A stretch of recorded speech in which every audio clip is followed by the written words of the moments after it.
Motherhood is where it all begins. It is our literal origin story, and as a therapist, I knew we could do a better job supporting new moms.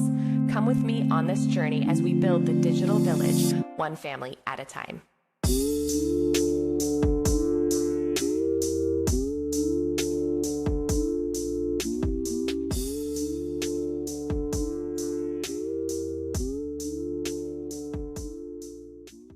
Today's episode is a special one for me because it's an intimate look at how it all began. Becca and I are going to talk about why moms matter so much to us. And I think maybe she just gave us a new motto for our company. I don't know. What do you think? I don't want to spoil it. Let me know. Hey, Becca, I'm really glad you're here. It's so good to have you. Hi, Krysta. Good morning. Good morning. I am excited that we're starting with you here, and it's so appropriate that you are the first official guest of the podcast. Because for those of you who don't know, I want to introduce you to Becca. She is not only a longtime friend of mine and colleague of mine, but she's also the COO of Dancy Perinatal. She is the backbone of all the hard work that gets done. My ride or die, my friend and companion, and a lot of the vision and a lot of the hard work. And so I wanted to start by introducing her to you and just getting a chance for you to know a little bit of how we got where we got, how we got here, why we love families, new moms so much, like why this is such an area of passion, and like, what are we doing here? Just in general, what are we doing here? So let me start by, let me tell you a little bit about how where I got to you, Becca, and then I think I want to hear your side of it. So I had been working as a licensed therapist for close to 2 decades. I had this specialty on my own of working with PTSD and birth, and that was something I really, really loved doing. And what would happen over the years is like, I would be like so overwhelmed at how many people need this care. Let me train other people to do it. And then I would train other people to do it. And then they would get full. And then I would be like, I'm so overwhelmed. Let me start training providers how to give trauma-informed care. Like, let's do something in the prevention part of it, thinking somehow that this would lead to like more collaboration, more hands on deck. And what that ended up being, again, was like more providers sending their clients to me, which felt like so good and also was so overwhelming. It was like, oh my gosh, I can't keep up. I can't keep up. I can't keep up. Meanwhile, I'm also side running a nonprofit as like the assistant director for a really good friend of mine, a longtime mentor of mine. That is where I met you. And really spending a lot of my time doing that. It was like my world was split in two. And on one hand, I'm doing this work that I'm like deeply passionate about, that I feel like is a calling, and working with families. And on this other hand, I'm working with somebody I really love, with a group of people I love working with. But they had nothing to do with each other. These two separate worlds that I'm inhabiting. And in the middle of all of this came COVID and the death of my father from cancer, which was a 4-year battle. By the time he passed, I was, just to be really honest, just completely wrecked as a human. Just had nothing to give clients, nothing to give friends, personal relationships, nothing. Those of you who've had like a big loss, I think, can understand the deep collapse and like grief that can happen with that. So I entered this weird sort of like, I guess this is what we call a midlife crisis. I'm like, my kids are aging. I'm middle-aged now. I'm taking a break from everything because I've completely collapsed. We're in the middle of a pandemic. The world is just upside down. And suddenly I was like, well, this is a huge reset for my life. I've stepped away long enough now that I get to be intentional about how I come back. And that moment, it was really the loss and the grief that made me go, you know what? Life is really short, really, really short. I don't get very many shots at this, and I don't get very many resets. What is in alignment with my heart? Like, what is in alignment with my sense of purpose in this life? And that was where I thought, it's got to be families. It's got to be new moms. That's it for me. That's what I love. That's what's calling to me. That's the task that's asking me to care about it. Those are the people that I feel the easiest to care for. And I was like, okay, but man, I cannot do this alone. It's way too big. So this is my favorite part, is that Becca, you were how old? How old was Tell Ellie? them. Yeah. Yeah. Yeah. Tell them. Yeah, so How I long postpartum were you at the point that 5 we weeks met? postpartum, 5 weeks. sitting at Dos Coyotes outside because it was still pandemic time, and I don't think we could even sit inside Remember yet. how we were sweating? Like August. Yeah. Yeah. And I said, "Hey, can we meet?" And I just really pitched her this idea of like, I want to pursue this. I think there's an opportunity here because when we went into the pandemic, like nobody wanted to do video therapy. Like nobody. Not the therapist, not the clients, like nobody wanted to do it. And by the time that people could go back to the office, I don't know about you, but like half my clients didn't even want to. Hmm. Was that true for In you too? particular, my new moms. Right. Yeah, because it's like, oh my God, I can just have my boppy, my diaper, my Yeti, my toddler, whatever it is. Like I can have all my stuff here, not worry about germ exposure, pandemic stuff, getting in the car, the baby hates the car seat, nap schedule. Yeah. And so it was like, you know what? The big limitation has always been I train somebody how to do this work and then they immediately get full because working with new moms is so in need. They immediately get full and there's no one to send them to. And it's this again and again barrier. And I was like, the fact that they are all on board with telehealth, with this like video thing, is an opportunity because now we can just pick amazing people who live anywhere. And you're not limited to who lives within 15 miles of your house that's available at the time that you're available, that takes your insurance, that likes working with this group. Like you can meet with somebody who literally lives anywhere that loves working with you, that fits your needs. And I was like, this I think is an opportunity. But when I talk, how much, I don't even know how clear I was on my idea when I came to you, to be honest, looking back on it. I think more what I remember, and I guess, yeah, to go back. So Krista was my supervisor when I was still getting trained. And so I got to watch your passion for this population and for the work that we're doing grow. And so you could have pitched me anything or nothing, and I think I would have been on board because I knew the heart was there. Oh, And as I, sit holding a 5 week old baby girl my and God, thinking it was about so what do I cute. want to bring and pull, and where does I was also in that space of reset.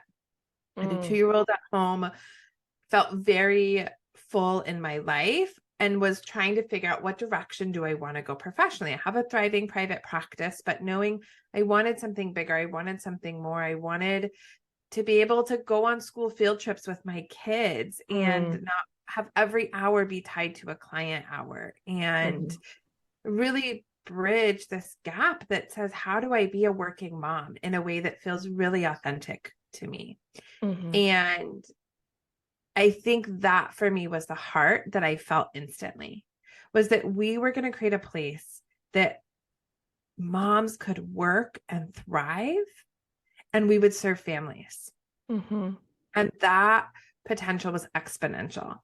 mhm, It also hasn't, I'm not lost on the fact that I'm holding, right, a 5 week old little girl who at some point may be a mother herself one day. mm. And she loves baby dolls. She's 2.5 now So and cute. mothers all day to her babies. And so I have no doubt that that will be a direction she moves, but of the need to change what this looks like for her, Mm, of really the mhm. profound need to set her up for a better future Yeah. if that's a direction she chooses to go, and that does start with us now.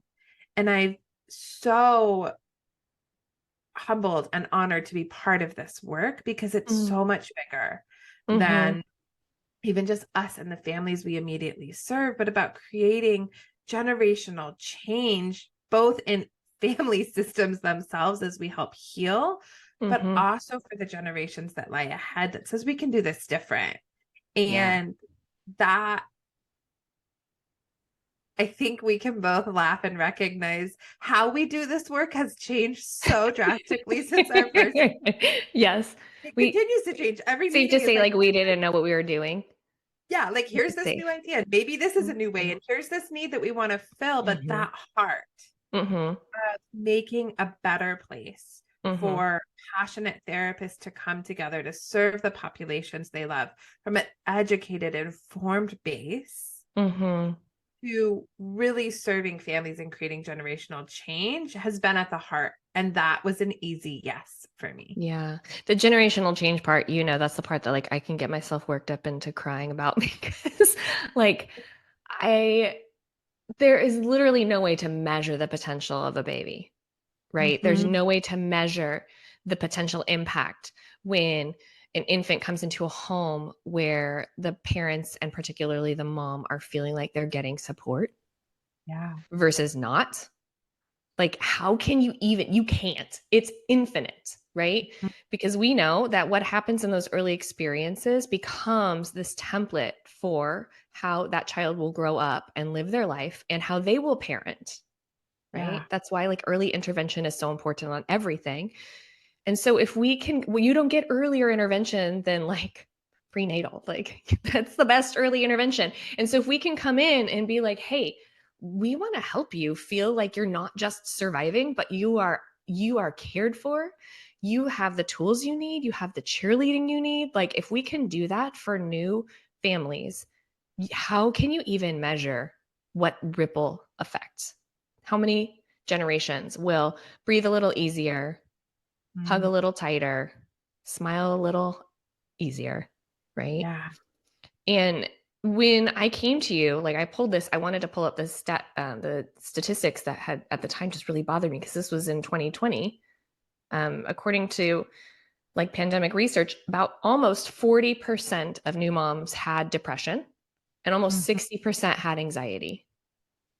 So presumably some of them have both, right? But I feel very confident in saying the vast majority of new moms had a clinically diagnosable anxiety or depressive episode. That doesn't even get into trauma or OCD, which I personally saw a lot of during the pandemic.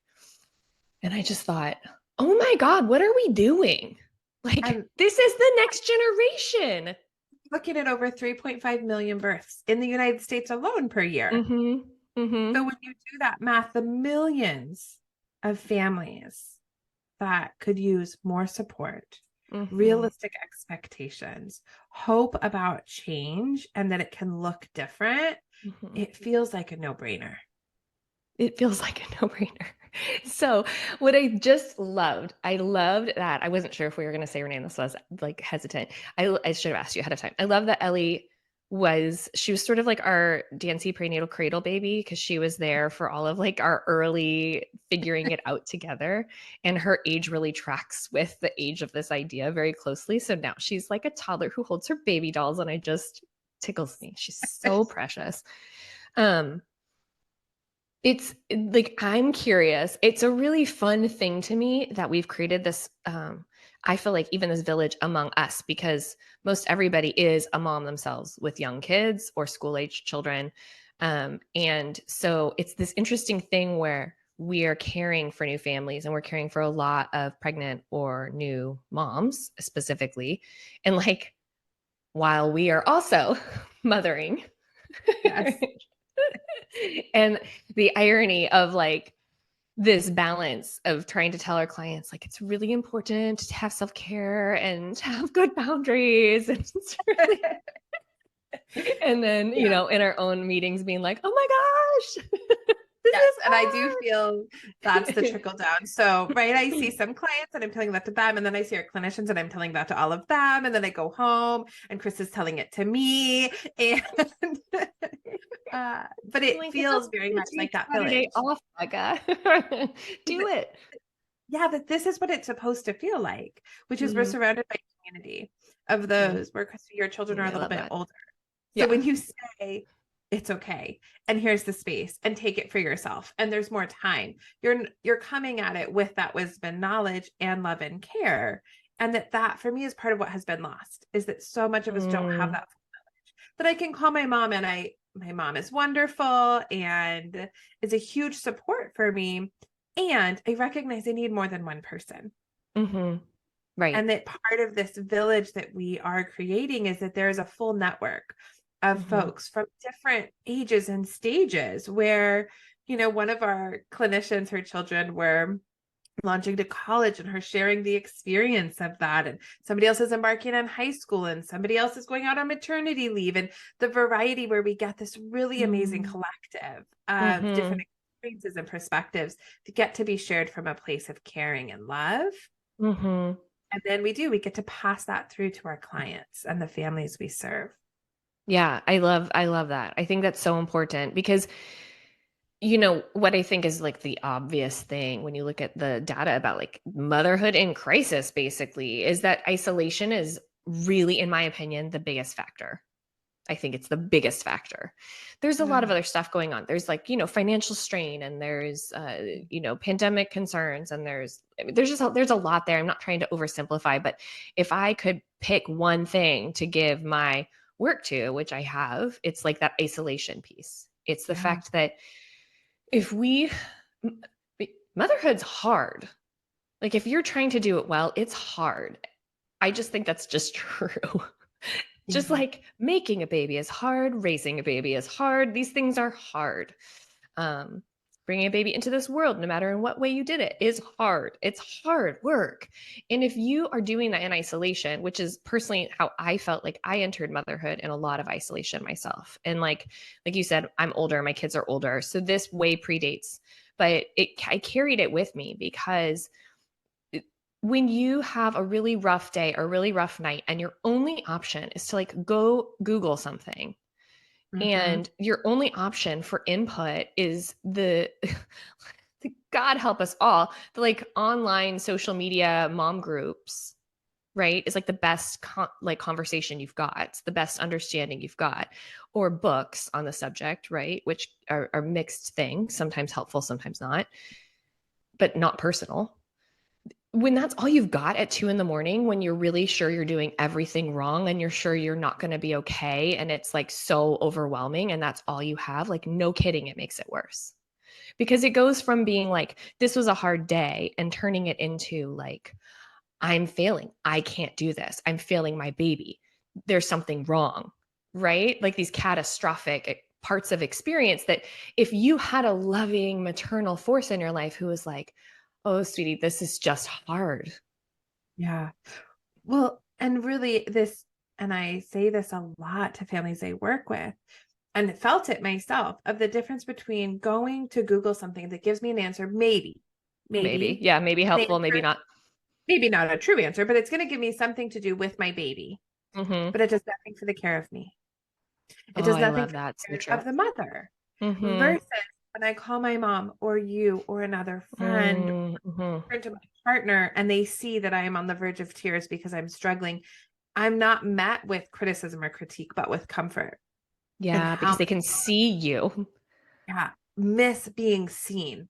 And Mm-hmm. then that does, I think it just profounds that isolation, and of thinking of, going back 50 years, who would you reach out to if you were struggling? People that knew you, that cared for you, that loved you. It wasn't a screen that would give you a step-by-step instruction that may or may not work. And the Mm-hmm. truth is, it may work one day and not work the next. So it's not even Mm-hmm.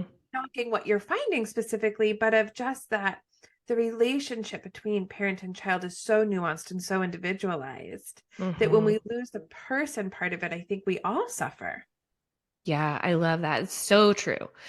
That sort of impersonal input into like, here is the answer that just gets spit out at whatever Here's how time. to parent this scenario. Hmm. First of all, it doesn't even see the baby. Like the truth of the matter is, it's not one size fits all at all. It's not even one size fits all for the baby. Like not every baby responds to everything the same way, Yeah. you know? And what I see, and I this was happening when I was becoming a mom. I feel like, so I'm an old millennial. Like I'm like at the upper end of it. And I feel like what I experienced went on to become like a greater and greater trend because of all the information we have, right? Like when I became a mom, I didn't even have Facebook yet, but I got it soon after becoming a mom. So like that's the time period that it was happening in.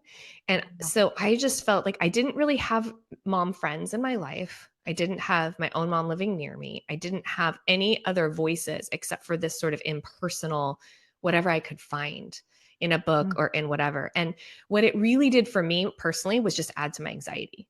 It didn't make me find my own mothering any faster. Well, that's for sure. It, Yeah. it made me feel like crazy or like incompetent or like, you know, Mhm. like I was failing some standard at every moment. And I love what you say because I can just feel it inside me when you talk about like if if I could go back in time and that younger version of me could be like seen, like if somebody Mhm. could look me in the eyes and see the dark circles and the worry and the exhaustion and the isolation and could speak to that. If Yeah. somebody could see me trying to do all the techniques and it not working with my hard to soothe baby and speak Mhm. to that, Yeah. right? How would And that that would advice, happen. that recommendation be so different? And that happens when you're one to one. Like when you work with somebody one on one and they say, well, have you tried A? And then you try A and it fails, like they adapt. But it doesn't Mhm. happen with a book. It doesn't happen with a web page. It doesn't happen with a group of strangers online. And so Yeah. what happens is you just keep getting a message that you're not cutting it. You did something wrong. You didn't Mm-hmm. implement it correctly. Try Mm-hmm. something different. Here's the next technique with no room for pause and acknowledgement. Mm-hmm. And I think, you know, this is where you know, for us in our profession, and I'm really thankful that things like therapy are being normalized and concerns about trauma and being trauma informed. I think that's a, you know, where we came from, where it was like rub some dirt on it and like get over it. I think we've come a long way. But I also think there's been some overcorrection where it's like, um, if anything is hard, you're doing it wrong, right? Yeah. Like there's these pervasive ideas of like that it should be just a sort of blissful eye contact, gazing, tearless experience with your baby if you're doing it correctly. And like, I That if just baby think, ever cries, it's a failure. Something's going well, do terribly. you know they don't cry in other countries? So we must be doing something wrong, right? It's like one of the many inputs that I was getting. And so I think again, it goes back to if like a wise person could have looked at me in those moments and been like, you are doing everything you can. You're weary. You're tired. Let me lift you for a little while. It would have been transformational. And to understand that the relationship between parent and child is not that fragile.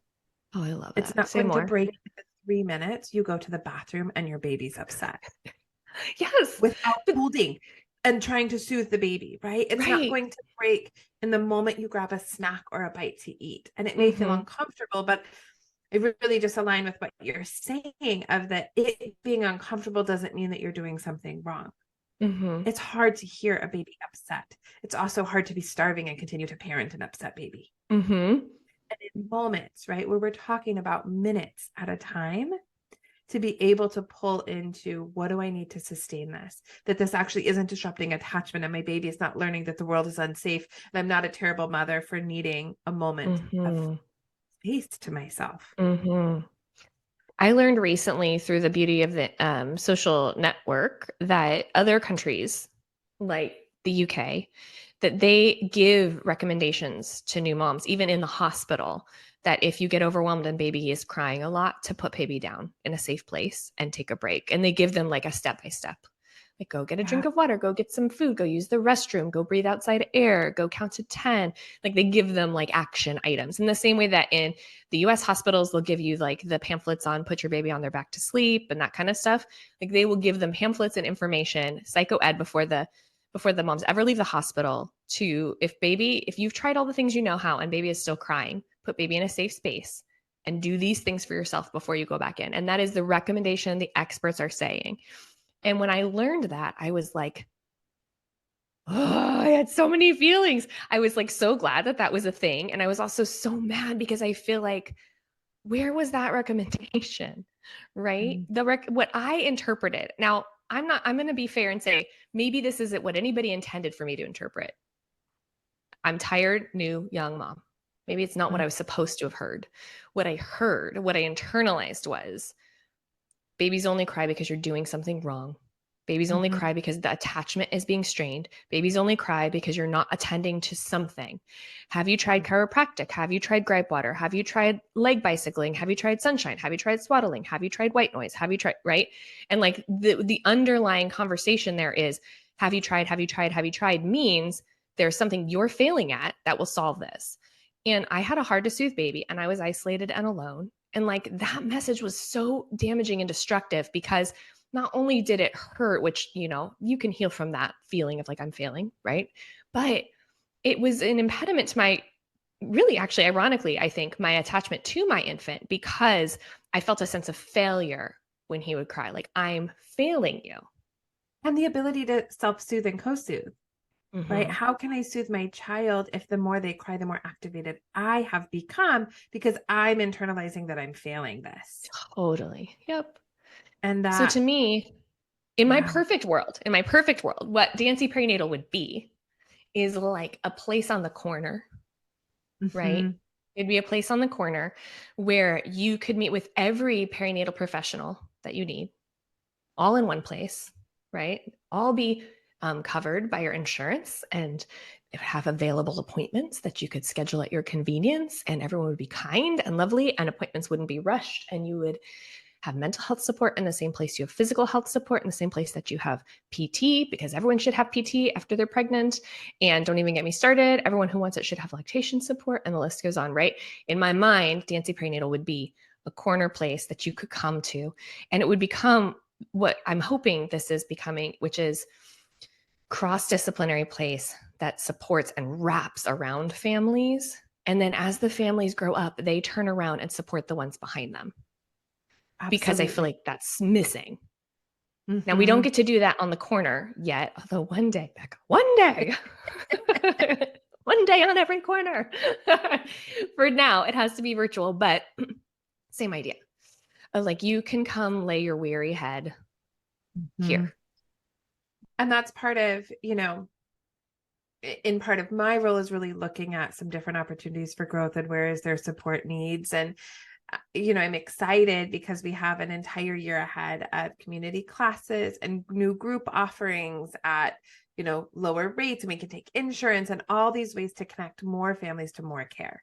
Mm-hmm. So how do we create more and more spaces that does have safety to lay your head, to Mm-hmm. come and be seen, and not just be seen, but to be seen by somebody who is passionate about this work, who is Mm-hmm. well trained and well versed in Mm-hmm. all the nuances, that you're not having to explain terminology and experiences and spending, half of your session time just trying to get them caught up on what happened to you from the Mm-hmm. medical perspective or from, you know, the resources available, but from those who get it, who Totally. do this day in and day out, who have that hope and the knowledge about how to get through it to the other side. Yeah. People are surprised. I repeat this a lot because it still seems to be not everybody knows. Like you can become a licensed therapist and have completed 0 hours of any education around the subject of perinatal mental health. You can go Yeah. all the way through your master's degree program and all the way through your licensure and have completed 0 hours, not even in lifespan development. Like it can just not be covered at all. And so I think that that's inadequate. I think when we're looking at numbers like 40% this and 60% this, to say like we don't have a specialized need here is just really ignoring the facts. If any other group of people had that high level of like diagnosable mental illness, we'd be like, oh my God. Yeah. The fact that it's like new moms who are responsible for the next generation, we just go, yeah, well, and Well, we so accept it. This is just what it is. It sucks for everybody. So we just keep, plugging along. normalizing it. Yeah. Like, and so I guess what I want people to take away from this as we like try and, start to wrap it up is like, I think that we as a community have really just accepted a level of helplessness around this. Mhm. Like you were saying, like, oh, well, this is just hard and this is what it is, that I absolutely refuse. I refuse to accept it because the truth of the matter is, after working with this group of people for almost 2 decades, this is a group of people that actually get better very quickly.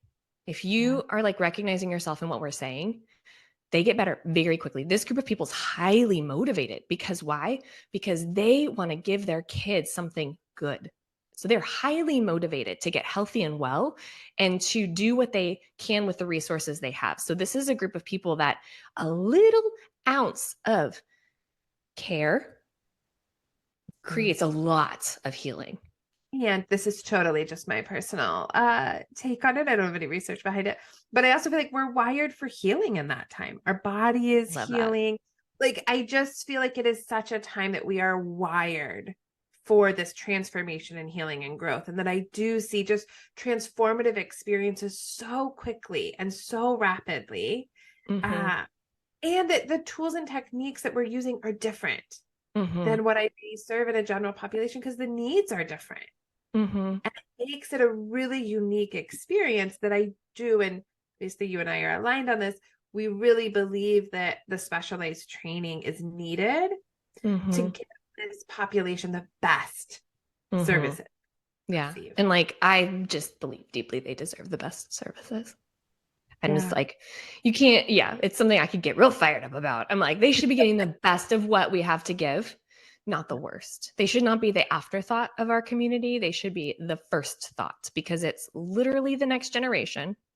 Yes. It's literally, in my opinion, the only thing that actually matters is that we give better than we got, that we leave Yes. it better than we found it.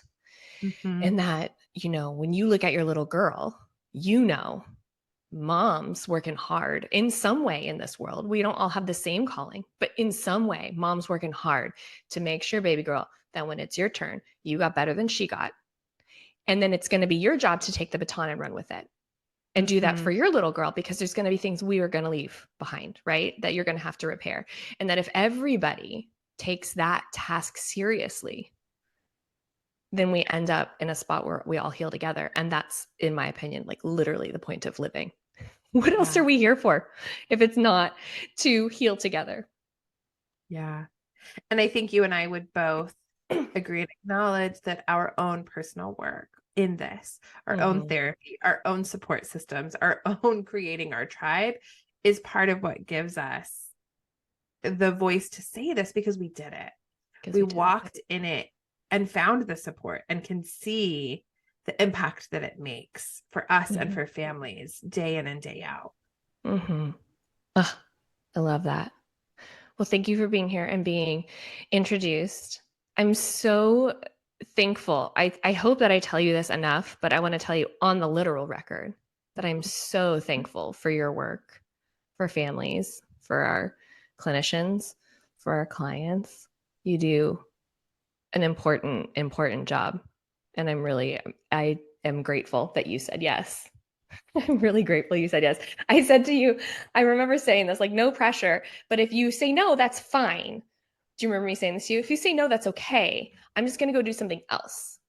But I just want you to know, like, I don't have like a second choice for this role. Like, if it's not for you, if it's not a win for you, it's not what you want to do, that's all right. But like, I'm not going to go ask somebody else. I'm just not going to do it. I'm just going to go do something else instead.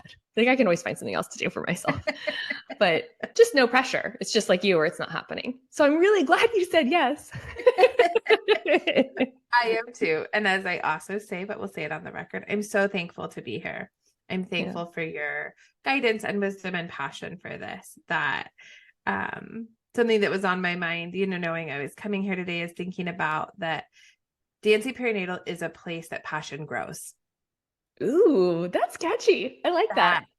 That that really, I We're think gonna have to about use something. for our clinicians, for our families, like we just get to grow in this passion. And, what started as like serving families and now serving birth workers, and that's getting even bigger. And I just see this exponential place that it's really a place where our passion gets to grow. And it's life-giving for me. And I couldn't imagine being anywhere else. Where passion grows. You've just like, I'm gonna think of that for a long time.